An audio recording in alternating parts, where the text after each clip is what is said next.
Assalamualaikum warahmatullahi wabarakatuh. Perkenalkan, nama saya Tiwi Wuryani. Saya pengajar fisika di SMA Negeri 1 Sindang Barang, Cianjur. Pada pembahasan kali ini, saya akan membahas materi tentang torsi yang terdapat pada bab dinamika rotasi. Materi ini kita pelajari di kelas 11 IPA semester 1. Untuk membuat suatu benda diam menjadi bergerak translasi atau lurus, kita perlu mengerjakan gaya pada benda tersebut. Mirip dengan itu, untuk membuat suatu benda tegar berotasi atau berputar terhadap suatu poros tertentu, kita perlu mengerjakan torsi pada benda tersebut. Torsi berasal dari bahasa Latin yang artinya memutar. Secara definisi, torsi adalah kemampuan sebuah gaya untuk membuat benda melakukan gerak rotasi. Besarnya torsi bergantung pada gaya yang dikeluarkan dan jarak tegak lurus antara sumbu putar dan letak gaya atau lengan momen. Kita perhatikan gambar berikut. Di sini ada sebuah batang yang diputar pada bagian tengahnya. Kemudian pada batang tersebut kita berikan sebuah gaya yang arahnya ke atas. Nah, jarak dari sumbu putar ke gaya tersebut itu kita beri simbol dengan L atau lengan momennya. Jika kita memberikan gaya ke atas pada batang tersebut, maka yang terjadi adalah batang akan berputar berlawanan arah jarum jam. Secara matematis dirumuskan tau sama dengan F dikalikan dengan L. Dengan tau itu adalah torsinya, satuannya Newton meter. F adalah gaya, satuannya Newton, dan L adalah lengan momen atau satuannya meter. Lengan momen adalah jarak tegak lurus antara sumbu putar dan letak gayanya. Seperti halnya gaya, torsi juga termasuk vektor yang memiliki besar dan arah. Bedanya, arah torsi hanya dua, yaitu searah atau berlawanan arah jarum jam. Kedua arah torsi tersebut cukup dibedakan dengan memberikan tanda positif atau negatif. Supaya konsisten dengan aturan matematika maupun aturan arah pada momentum sudut dan gaya Lorentz, penentuan arah positif untuk torsi mengikuti aturan putaran tangan kanan. Dengan perjanjian tandanya, torsi akan bernilai negatif jika arah putaran searah jarum jam, dan torsi bertanda positif jika arah putaran berlawanan arah jarum jam. Agar kita lebih paham lagi tentang materi torsi, mari kita kerjakan contoh soal berikut. Sebuah pensil dengan panjang 10 cm diukur dari titik Y ke titik Z. Pensil tersebut diberi 4 buah gaya seperti tampak pada gambar. Pada titik Z diberikan gaya ke atas sebesar 5 Newton, kemudian diberikan gaya kedua sebesar 3 Newton, diberikan gaya ketiga sebesar 6 Newton. Gaya ketiga ini membentuk sudut 37 derajat terhadap sumbu X. Nah, di titik Y diberikan gaya sebesar 2 Newton. Jika jarak F2 ke titik Z adalah 2 cm, jarak F3 ke titik Z 5 cm, jarak F4 ke titik Z 10 cm, dan pensil diputar dengan Z sebagai titik porosnya, tentukan besar torsi total yang bekerja pada pensil tersebut.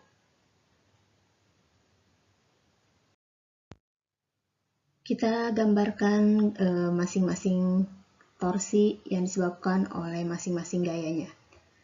Torsi yang dilakukan oleh gaya F1. Sini ada pensilnya, di sini sumbu Z dan sumbu Y, kemudian di sumbu Z, tepat di sumbu Z itu diberikan gaya ke atas sebesar 5 Newton. Karena gaya F1 bekerja pada sumbu putarnya, maka torsi yang dihasilkan itu sama dengan 0. Karena benda tidak akan berputar walaupun Anda memberikan gaya sebesar apapun. Nah, maka kalau seperti itu, persamaan matematisnya itu adalah tau 1 sama dengan F1 kali L1. Karena bendanya tidak berputar atau bergerak, maka torsi 1 itu sama dengan 0. Kemudian kita kerjakan torsi yang dilakukan oleh gaya F2. Ini batang pensilnya, ini sumbu Z, kemudian ini sumbu Y-nya. Diberikan gaya ke atas sebesar 3 Newton. Jarak dari sumbu putar ke F2 itu adalah 2 cm.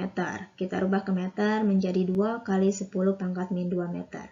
Ketika kita menarik gaya ke atas, kita bisa membayangkan bahwa pensil itu akan berputar berlawanan arah jarum jam. Sesuai dengan perjanjian tanda, kalau bendanya berputar berlawanan arah jarum jam, maka torsinya itu akan bernilai positif. Maka torsi yang dilakukan F2 adalah tau 2 sama dengan F2 dikali L2. F2-nya 3, L2-nya 2 kali 10 pangkat min 2. 3 dikali 2 itu adalah 6, maka jawaban torsi 2-nya adalah 6 kali 10 pangkat min 2 Newton meter.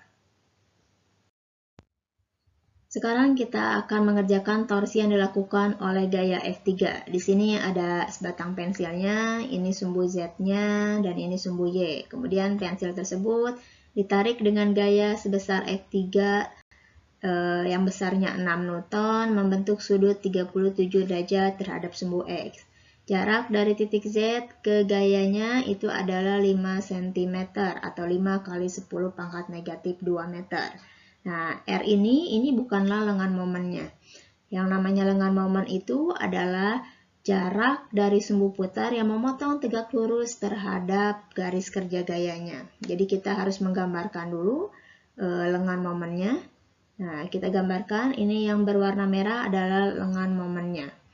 Ketika kita menarik gaya sebesar F3 dengan arah 37 derajat terhadap sumbu X, maka kita dapat membayangkan bahwa pensil akan berputar searah jarum jam.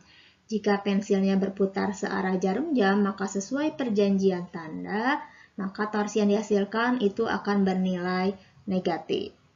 Nah, yang berwarna merah itu kita berikan simbol L. Nah, L itu adalah sisi depan dari sudut 37 derajat, sedangkan R itu adalah sisi miring dari sudut 37 derajat. Dari rumus sinus, kita mendapatkan bahwa sinus itu adalah sisi depan dibagi sisi miring. Depannya L, miringnya adalah 5 kali 10 pangkat negatif 2. Maka L itu adalah sin 37 derajat dikalikan 5 kali 10 pangkat negatif 2. Karena sin 37 derajat adalah 3/5, kemudian masukkan 3/5 kali 5 kali 10 pangkat negatif 2. 5 dibagi 5 itu adalah 1, maka nanti dapatkan lengan momennya adalah 3 kali 1 atau 3 kali 10 pangkat negatif 2 Newton meter. Setelah mendapatkan lengan momen, kemudian kita kerjakan torsi yang dilakukan oleh gaya F3. Tau 3 itu rumusnya F3 dikalikan L3. Tanda negatif itu karena arahnya searah jarum jam sesuai dengan perjanjian tanda. Kemudian kita masukkan nilainya negatif, F3-nya 6, L3-nya 3 kali 10 pangkat negatif 2, 6 kali 3 itu adalah 18, maka tau 3-nya adalah negatif 18 kali 10 pangkat negatif 2 Newton meter.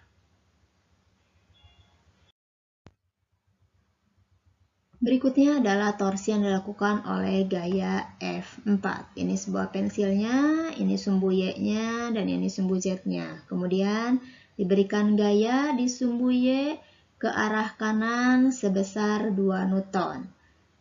Jika kita tarik gaya ke arah kanan, maka si pensilnya ini akan bergerak lurus ke arah kanan. Dia tidak akan berputar.